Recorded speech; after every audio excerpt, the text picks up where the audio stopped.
오늘 아침에 우리에게 주신 하나님의 은혜의 말씀은 마가복음 15장 16절에서 23절까지의 말씀입니다.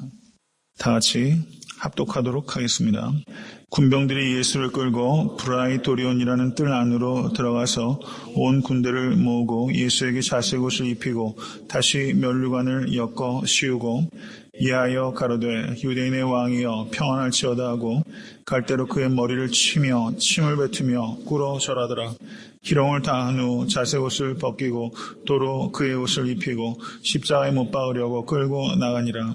마침 알렉산더와 루포의 아비인 구레네 사람 시몬이 시골로서 와서 지나가는데 저희가 그를 억지로 같이 가게 하여 예수의 십자가를 지우고 예수를 끌고 골고다라 하는 곳, 번역하면 해굴의 곳에 이르러 몰약을 탄 포도주를 주었으나 예수께서 받지 아니하시니라. 십자가에 못 박고 그 옷을 나눌세 누가 어느 것을 얻을까 하여 제비를 뽑더라. 아멘. 하나님의 말씀입니다. 빌라도가 이제 유대인들의 그 협박에 굴복해서 자신의 소신과 옳다고 여기는 것을 포기하고 예수님을 로마 군병들에게 내어주자 예수를 데리고 브라이토리온이라는 뜰 안으로 데려가서 거기에서 예수를 온갖 고문 가하고 그리고 수치를 주는 그런 장면이 기록되어 있습니다. 로마에는 그 세 가지 채찍질이 있었다고 합니다. 경범죄를 지은 사람에게는 푸스티가티오라는 채찍질이 있었고 그것보다 조금 위중한 죄를 지은 사람에게는 플로겔라티오라는 채찍질이 있었습니다. 그리고 가장 혹독한 채찍질이 십자가 형벌에 바로 직전에 있는 채찍질로서 베르베라티오라는 채찍질이 있었습니다. 여러분 패션 오브 크라이스트라는 영화 혹시 보셨습니까? 네. 그 영화에 보면 이 베르베라티오, 이 채찍질이 가해지는 장면이 기록되어 있습니다. 어떤 의미에서는 그 영화 볼 때 제일 참 고통스러운 장면이 오히려 채찍질 당하시는 장면이 참 오히려 좀 너무나 잔인하다 이런 느낌을 좀 받았는데요. 거기에서 보면 죄수의 옷을 벗기고 말뚝이나 기둥에 묶습니다. 그리고 이 고문 기술자들이 이 채찍을 내려치다가 내려치는 사람이 너무 기진맥진해질 정도로 그렇게 되면 중간에 사람을 바꿔서 계속해서 사람을 내려칩니다. 그런데 이 채찍 끝에 보면 그 영화에도 보이지만은 이 끝에 이 뼈 조각 같은 게 채찍 끝에 달려 있어요. 혹은 거기에 못 같은 것이 달려 있고 사슬과 같은 납덩이들이 그 채찍의 끝에 달려 있어서 그것을 내려치면 어떻게 되겠어요? 사람 몸에 박히죠. 사람 몸에 박혀요. 그것을 또 이렇게 끌어당기면 어떻게 되는 거예요? 살점이 다 뜯겨 나오는 거죠.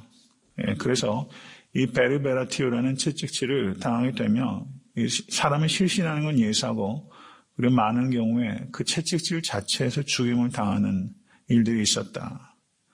이렇게 말할 정도로 이 베르베라티오라는 이 채찍질은 그야말로 이 산을 하는 그런 엄청난 고통을 가하는 채찍질입니다. 예수님께서 이 베르베라티오라는 채찍질을 당하셨습니다. 그리고 로마 군병들이 이 가시를 면류관을 만들어서 머릿속에 깊이 이 면류관을 받게 되는데 이 가시 면류관이 길게는 이 가시가 약 30cm에 이를 정도 되는 이 엄청난 이 가시를 엮어가지고 머릿속에다 이 박은 거죠. 그리고 예수님께 막대기 하나를 예수님 손에 쥐어주고서는 그것이 왕이 들고 있는 홀이다라고 말하면서 예수를 조롱하게 됩니다. 그리고 여기에서 보면 예수님께 자색 옷을 입히게 되고 유대인의 왕이여 평안할지어다 라고 말하면서 예수님을 조롱합니다. 갈대로 머리를 치고 침을 뱉으며 꿇어 절하더라. 여러분 우리가 살아가면서 여러분 누군가가 사람을 향해서 침을 뱉는다 이런 경험들은 사실상 굉장히 드물어요. 굉장히 드물어요. 얼마 전에 그 메이저리그에서 어떤 경우가 있었냐면 그 유현진 선수가 굉장히 오래 잘했어요. 그렇죠. 아마 매스컴 통해서 들으신 분이 있을 겁니다. 근데 유현진 선수가 그 올해의 신인상을 타기는 좀 어려운 것 같아요. 근데 잘하는 선수가 플로리다 말린스라는 팀에 있습니다. 그 선수 이름은 제가 잘 모르겠어요. 남미계 선수인데 그 선수 팀과 이 애틀랜타 브레이브스가 운동을 하는데 좀 그 야구 투수와 이 애틀랜타 브레이브스 선수 간에 좀 약간 이렇게 이 신경전이 벌어진 거예요. 그런데 이 투수가 나와서 공을 쳤는데 홈런이 된 겁니다. 그래서 3루를 돌면서 그 3루 수비를 보는 선수가 지금 실경에 있었는데 이 땅에다가 지나가면서 침을 뱉은 거예요. 예, 그래 들어와가지고 오은 선수가 붙어가지고 크게 다툼이 된 그런 경우가 매스컴을 통해서 봤는데요. 네, 침을 뱉는다는 것이 간의 모욕은 굉장히 큰 겁니다. 사람이 사람을 향해서도 그게 싸움이 되고 대거리가 될 만큼 심각한 모욕이고 어떤 의미에서 육체적인 고통 이상으로 이 정신적으로 조롱을 당하는 것이 사실상 더 참기 힘들고 또 특별히 남자들은 이 명예가 손상이 되면 이 결투잖아요. 네. 이 조롱당하는 것이 얼마나 사람을 아프게 하고 힘들게 하는지 모릅니다. 예수님께서 이 참혹한 학대를 당하셨습니다. 인간의 육체가 버틸 수 있는 한계를 넘어섰어요. 그리고 조롱을 당하셨습니다. 옷이 다 찢어지고 그 살갗이 완전히 걸레처럼 예수님의 온 살갗이 다 해져버렸습니다. 그래서 가시관에서 흘러내리는 핏물로 얼굴이 덕지덕지 피떡지가 다 얼굴에 지게 됐죠. 표현이 적절치 못하지만 예수님을 광대처럼 만든 겁니다. 광대처럼 만들었어요. 그리고 유대인의 왕이요 라고 조롱했습니다. 여러분 이 모습을 한번 상상해 보시면 우리가 많은 영화나 다큐멘터리를 통해서 이런 장면들을 우리가 보지만 이런 장면을 상상하고 눈으로 본다는 것은 굉장히 큰 고통입니다. 1차적으로는 참 큰 고통이에요. 어떤 의미에서는 패션 오브 크라이스트 같은 영화에서는 너무 사실적으로 그려서 폭력 자체에 너무 집중하기 위해서 영화의 묘미를 오히려 반감하고 있다는 생각이 들 정도예요. 그런데 그 예수님께서 당하신 학대와 그 조롱이 큰 고통이지만 가만히 또 깊이 생각해보면 얼마나 우리에게 위안이 되는지 모릅니다. 이사야서 53장 3절에 그는 멸시를 당하였고 우리도 그를 귀히 여기지 아니하였도다. 예수님께서 멸시를 당하셨습니다. 시편 22편 6절에 나는 벌레요 사람이 아니라 사람의 회방거리요 백성의 조롱거리니이다. 예수님께서 벌레 취급을 당하셨습니다. 히브리서 12장 2절에서 3절을 보시면 믿음의 주요 또 온전케 하시는 이인 예수를 바라보자. 저는 그 앞에 있는 즐거움을 위하여 부끄러움을 참으사 부끄러움을 개의치 아니하시더니 하나님 보좌 우편에 앉으셨느니라. 너희가 피곤하여 낙심치 않기 위하여 죄인들의 이같이 자기에게 거역한 일을 참으신 자를 생각하라. 여러분 이 말씀은 예수 그리스도의 십자가의 고통과 그리고 조롱을 얘기한 것입니다. 우리가 피곤하여 낙심치 않기 위하여 죄인들이 하신 일을 참으신 자를 기억하라. 여러분 예수님을 생각하실 수 있는 오늘 한날이 될 수 있게 주님을 간절히 축원합니다. 나 때문에 부끄러움을 개의치 아니하셨어요. 나 때문에. 여러분 이민 생활하면서 가족들 때문에 부끄러움을 개의치 아니하신 일들 참 많이 있잖아요. 한국에서는 상상도 못했던 일들, 이민 생활하시면서 하시는 일들 많잖아요. 여러분 가족들 간에도 부끄러움 개의치 아니하고 자식들 때문에 부모가 부끄러움 개의치 아니하시고 여러분 하는 일들이 있잖아요. 여러분 부끄러움을 개의치 않고 예수님께서 우리를 위해서 우리의 즐거움을 위해서 예수님께서 부끄러움을 당하셨습니다. 믿으십니까? 그런 일이 없겠지만 여러분 힘이 있게 되면 많은 경우에 무감각해질 때가 많이 있어요. 그렇죠? 힘이 강해지면 힘이 없는 사람들의 아픔에 대해서 무감각해져요. 부유해지면 가난한 이들의 고통에 대해서 무감각해지기가 아주 쉽습니다. 혹시 내 힘으로 누군가를 조롱하는 일이 혹시 있다면 여러분 그것에 대해서 민감해지실 수 있기를 간절히 바랍니다. 내가 힘이 있을 때 힘이 없는 자를 세우실 수 있기를 바라고 내가 물질적인 여유가 있을 때 물질이 없는 사람들의 그 배고픔과 아픔을 여러분 헤아려 주실 수 있고 말과 혈음을 사랑하지 않고 행함과 진실함으로 사랑하실 수 있는 여러분과 제가 될 수 있기를 간절히 바랍니다. 조롱하는 죄를 범치 않으실 수 있기를 간절히 바라요.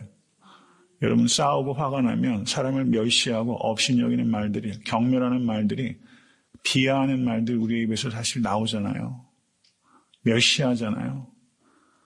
부끄러울 정도로 자기가 내뱉으면서도 내가 이런 말을 하고 있구나 놀랄 때가 있잖아요.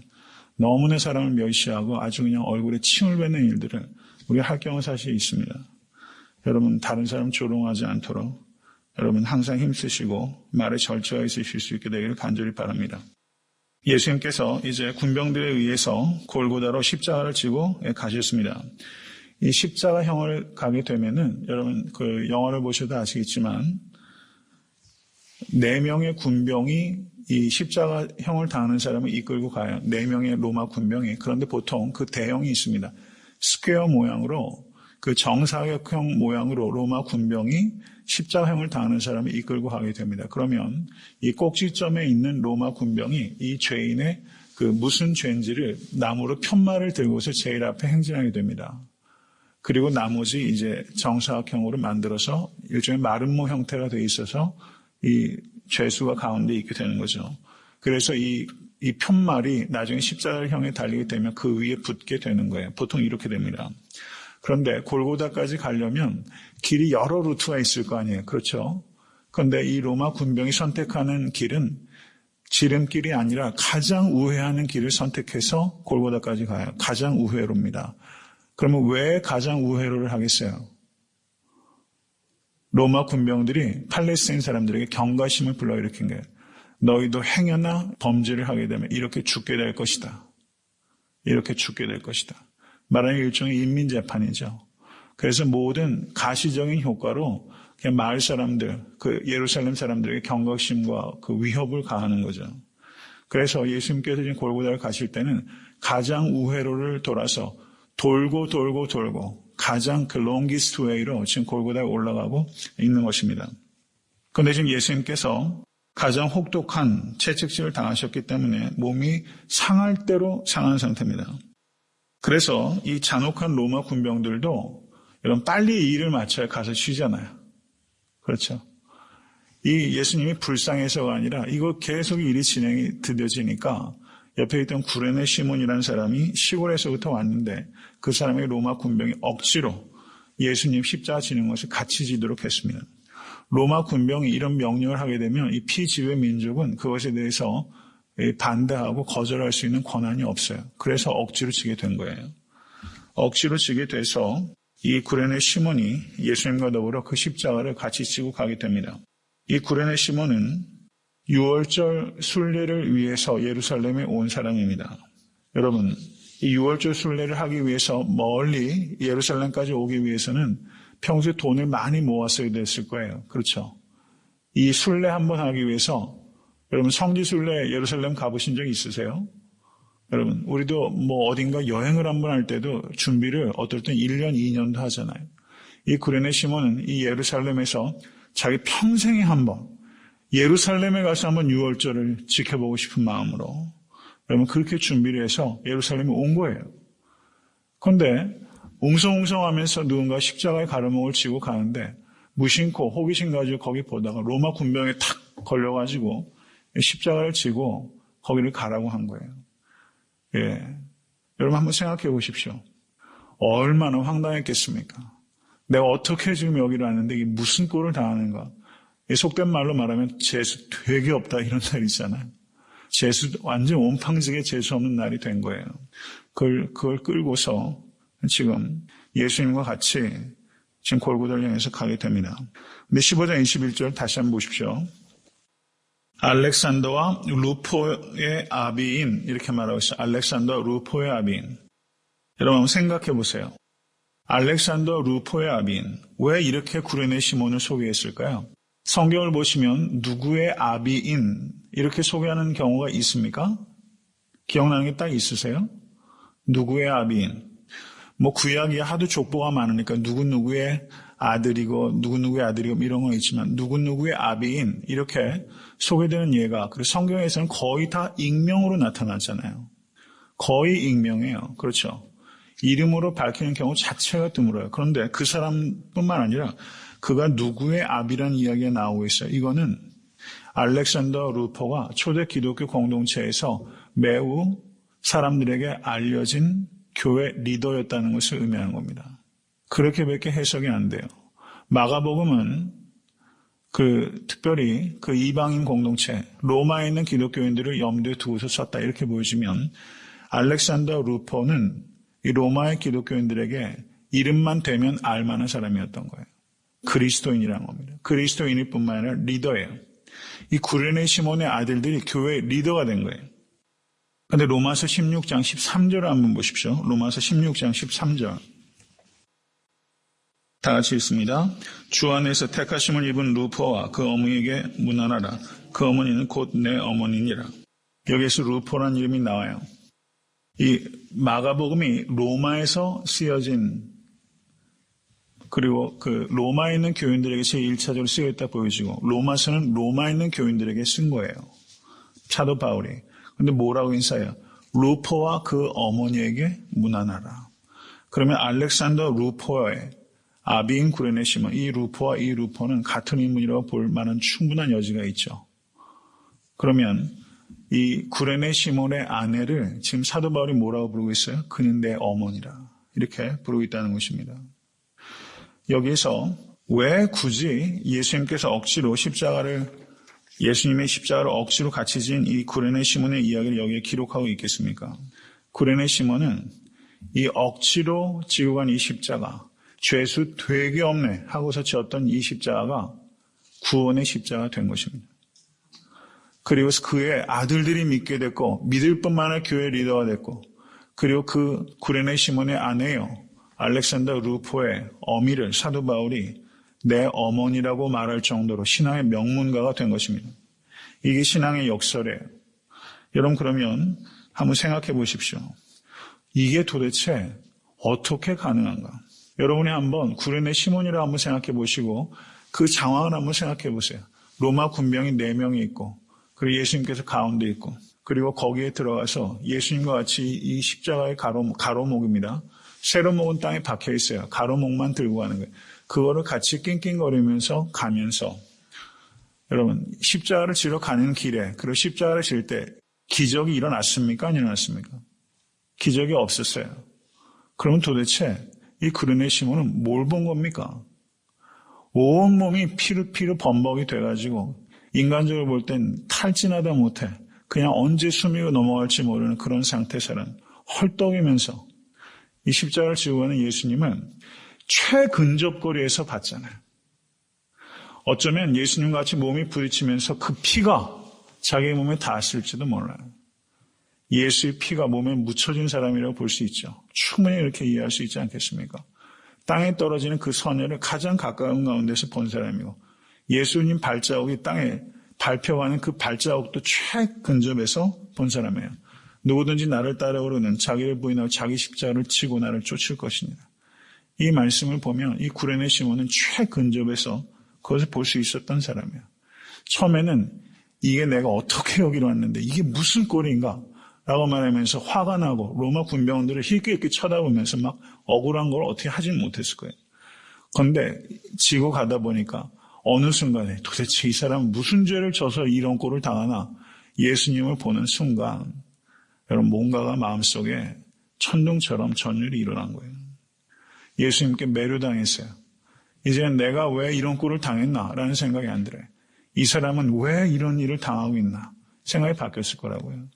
그런데 이렇게 죽임을 당하러 가는 이 길에 이 예수님이 보여주는 그 얼굴의 표정과 태도와 이 모든 일들이 범상치가 않은 거예요. 범상치가 않은 거예요. 뭔가가 있는 거예요. 여러분 한번 생각해 보십시오. 여러분 이게 그냥 일개 죄수의 십자가를 억지로 지는 거라면 어떻게 하겠어요? 그냥 땅바닥에 그냥 있는 성질 다 내가지고 가로목 내팽개치고 그냥 냅다 뒤도 안 돌아보기고 그냥 여러분 그냥 가버리지 않겠어요? 그냥 일반 범죄자라면. 근데 구레네 시몬이 가로목 내팽개 쳐버리고 도망갔겠습니까? 안 도망갔겠습니까? 그 자리를 떠나지 못하는 거예요. 떠날 수가 없는 거죠. 떠날 수가 없어요. 그래서 구레네 시몬은 복받은 사람이에요. 예수 그리스도의 십자가를 최근접거리에서 본 사람이에요. 예수님의 그 모든 일거수일투족을 최근접거리에서 본 감격이 있는 사람입니다. 저를 따라하십시오. 억지로 진 십자가도 축복이다. 억지로 십자가를 져도 축복이에요. 축복이에요. 그 억지로 진 십자가 때문에 자신의 가족, 자기뿐만 아니라 자신의 아들들과 온 가족이 구원을 얻고 성경에 그 이름이 남게 될 줄 어떻게 알았겠어요? 예수님께서 지고 가신 이 외롭고 고단한 길에 자기가 동참할 수 있는 은혜가 자기에게 주어질 수 어떻게 알았겠어요? 여러분, 하나님께서 역사하시는 것은 우리의 생각과 상상을 초월해 있는 것을 믿으실 수 있게 간절히 바랍니다. 내게 지금 당하는 이 어려움이 사실상은 놀라운 축복일 수 있다는 것을 받아들이실 수 있게 간절히 바라요. 여러분, 주님과 동행하는 게 축복입니다. 믿으십니까? 주님과 동행하는 게 축복이에요. 구레네 시몬을 한번 오늘 하루 깊이 묵상하실 수 있기를 바라요. 구레네 시몬이 도대체 뭘 봤을까? 뭘 느꼈을까? 나라면 거기에서 뭘 발견했을까? 발견한 게 있는 거죠.